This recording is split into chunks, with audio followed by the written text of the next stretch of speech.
guys, we're finally back. First video in a while. Here's my review of Oxford versus Portsmouth in the league. 3-2 win to Oxford, so let's have a look at the match. Well, what a game it was. Oxford taking the lead really early on, 6 minutes in. Luke McNally getting a lead for Oxford, putting us 1-0 up, but then Portsmouth hitting straight back after 10 minutes, putting themselves level, and then probably one of the big key points of the game with the red card for Portsmouth. Questionable. I think it's probably a yellow on a push of red, but I wouldn't be surprised if they try and certainly appeal to get it overturned. I think I've already seen that their manager come out and say that he's already going to probably appeal it. So it was a big key moment that, and then obviously stayed like that through to half time, where although you have to look in the first half, there was some key moments with Ronan Curtis through on goal, I think it was, and by himself, 16 yards out, and Stevens makes a key save, and you can think Oxford are peppering them at this point, something like 75% possession at half time, with about 15 shots to Portsmouth 2, so it looked like it was a pretty one-sided half in terms of going in at the break. Obviously something happened during the break, don't know what, just that apparently the most that's come out so far is that a member of the staff, of Oxford staff, has fallen and hit his head, and so that's why there was delay. Also, there were rumours I saw that possibly there had been an altercation, but nothing else really, and no real statements from anybody saying that there was, just that the person's fallen and hit their head, so I won't be putting anything like that out there. Certainly their manager, Dan Cowley's come out and said that he certainly didn't see anything, and I thought that you'd probably see more if there was an altercation which led to an issue like that. So yeah, 25 minutes late, players come out, and what do Oxford do after being a run-up, parallel pressure? Well, of course they concede, so put it 2-1 down, Ronan Curtis getting the goal.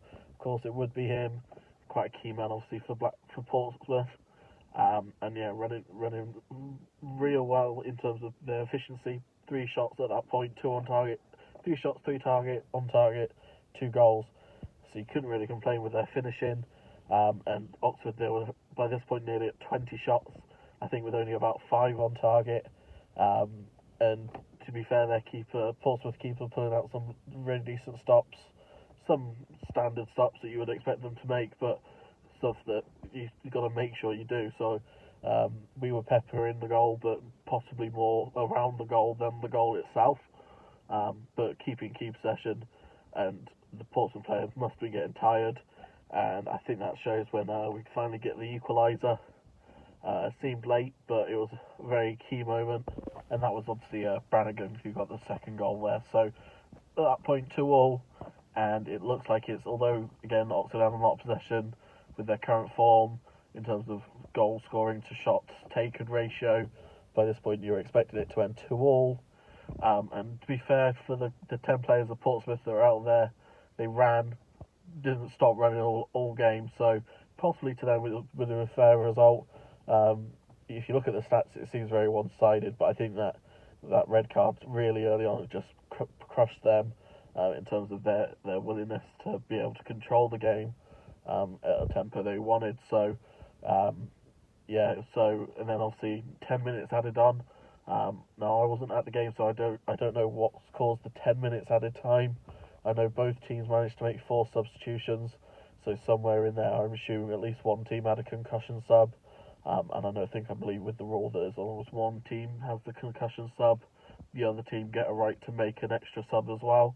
So although they didn't have, I think they said it was possibly a Portsmouth that had a concussion sub, so Oxford got that opportunity to make that 4th sub right at the end, after obviously Nathan Holland gets that goal in the 98th minute, I believe actually. Finally gets the goal, cuts in, great finish, and to be fair, Brannigan's was a stunner as well. So 2 great goals, which you can't complain about, but I think, to be fair, you feel a bit hard pressed if you're a Portsmouth fan. I do feel a bit for them. The referee in this game he was very card happy. I think I saw a stat that so far this season he's given out something like 90 odd yellow cards and about 5 or 6 red cards already this season. So it seems like he's a bit of a trigger happy sort of referee. Yeah, quite questionable, especially as I saw somewhere at one point a Portsmouth fan was saying that the red card wasn't a red card, but then a tackle that somebody else made about 5 minutes later with their player was a red card. So possibly some questionable refereeing in this one. But Oxford come away with the 3 points, moves them up to 5th in the league. Sunderland dropping points to Doncaster today, massive. At one point it did look even better for us with MK Dons losing, but they managed to turn their game around. So up to 5th, but keeping pressure on the teams around us and putting a little bit of a buffer now to outside of the relegation zone with a 4 or 5 point gap now. So really great positioning in terms of making this final push.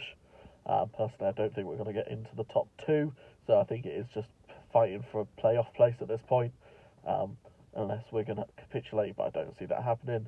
It's a shame we just don't play Sunderland now, because, well, they just don't seem to want to be able to win at the moment, so it's a shame. But, we'll put kick on as an Oxford team, and hopefully get another good result in the week against Accrington Stanley. So, hopefully we keep this run going. So there you are. There are my thoughts on today's game between Oxford and Portsmouth, finishing 3-2. Let me know what you thought on the match if you went. What was the refereeing a bit shocking like I thought, or was it actually that he was doing all right and probably fair? Did we deserve the win? Was it, if it wasn't deserved, why? Who played well, who didn't? Let me know in the comments. But that's all for me. If you can please do like and subscribe. It does really help this channel grow. And hopefully I should get back to uploading more in the future. So it's good to be back, and hope these results keep coming in for Oxford. But cheers, bye for now.